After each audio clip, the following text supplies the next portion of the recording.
Master mind ছিল Tarique Rahman, BNP বারদলের।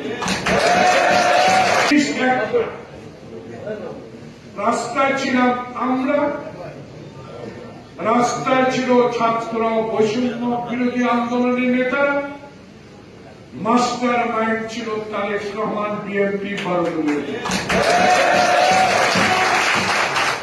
আমাদের স্পষ্ট কথা, কিছু বুঝি না। একটা বুঝি, আমাকে নির্যাতন করেছে, আমার ভাইদেরকে নির্যাতন করেছে, ইলিয়াস আলীকে গুম করেছে, সত্যি আলমকে গুম করেছে, আয়নাঘর তৈরি করেছেন বিজিডিআর বিল্ডিং এর নিচে, হারুনের মতো, বিপ্লবের মতো, মেহাদির মতো লোকদেরকে তৈরি করে বহু মায়ের বুক আপনি খালি করেছেন। সেই কারণে ছাত্র বৈষম্য আন্দোলনে বাংলাদেশ থেকে চিরতরে আপনি বিদায় নিয়েছেন। আশ্রয় নিয়েছেন কোথায়?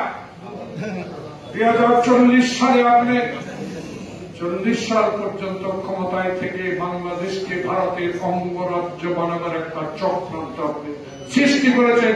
সেই আশ্রয়দাতায় হিন্দুস্তান, ইন্ডিয়া, মোদী সরকার কি করে বাংলাদেশে হাজার মানুষের খুনিকে আশ্রয় দিতে পারে, সে প্রশ্ন এখন বাংলাদেশের মানুষের কাছে উঠে গেছে।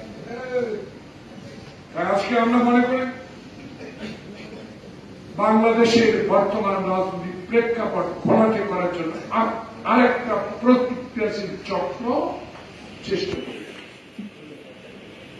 তার একটা ইঙ্গিত বহন করে বঙ্গভবনের সামনে মিছিল হতে এই সরকার নিষিদ্ধ করে। কিন্তু নতুন করে আরেকটা রাজনৈতিক সংকট সৃষ্টি করা হচ্ছে কেন আমরা বুঝতে পারি। এই রাজনৈতিক সংকট সৃষ্টি করেছে শেখ হাসিনা। সংবিধান পরিবর্তন যদি না করত, বাংলাদেশের সংবিধানের ইতিহাসে যদি সেই ষড়যন্ত্রের বীজ না ঢোকাত, বাংলাদেশের সংসদীয় রাজনীতির মাধ্যমে এই দেশ পরিচালিত হতো। কিন্তু সেই সংসদীয় রাজনীতিকে ধূলিসাৎ করে দিয়েছে শেখ হাসিনা। তার বাবা থেকে শুরু করে শেখ হাসিনা পর্যন্ত বাংলাদেশের স্বাধীনতার আজ পর্যন্ত কেউ সুখে থাকতে পারে নাই তাদের ক্ষমতাসীন থাকা অবস্থা। তার একটি কারণ ছিল, শেখ হাসিনা অহংকার করে বলে তার বাবার দেশ। শেখ হাসিনা অহংকার করে বলে আমি পালাই না। শেখ হাসিনা অহংকার করে বলে আমাকে কেউ ক্ষমতা থেকে সরাতে পারবে। আল্লাহ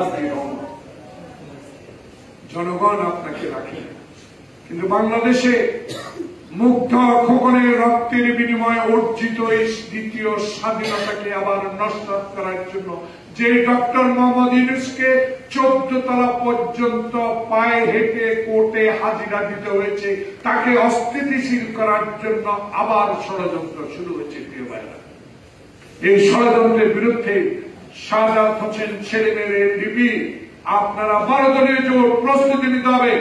আবারও হয়তো বা রাস্তায় নামতে হয় কিনা জানি। 2 মাস অতিক্রান্ত হলো, এখনো কেন তারেক রহমানের মামলা প্রত্যাহার হলো না? 2 মাস অতিক্রান্ত হলো, এহসান ভাই বলেছে পৃথক পৃথক মন্ত্রণালয়ের দায়িত্বে যারা আছেন শ্বেতপত্র প্রকাশ করা কোনো হলো না কেন? কোন মন্ত্রণালয়ে কত হাজার কোটি টাকা লুট করেছে এটা আস্তে আস্তে প্রকাশ করেন, এটা তো কমিশনের দরকার।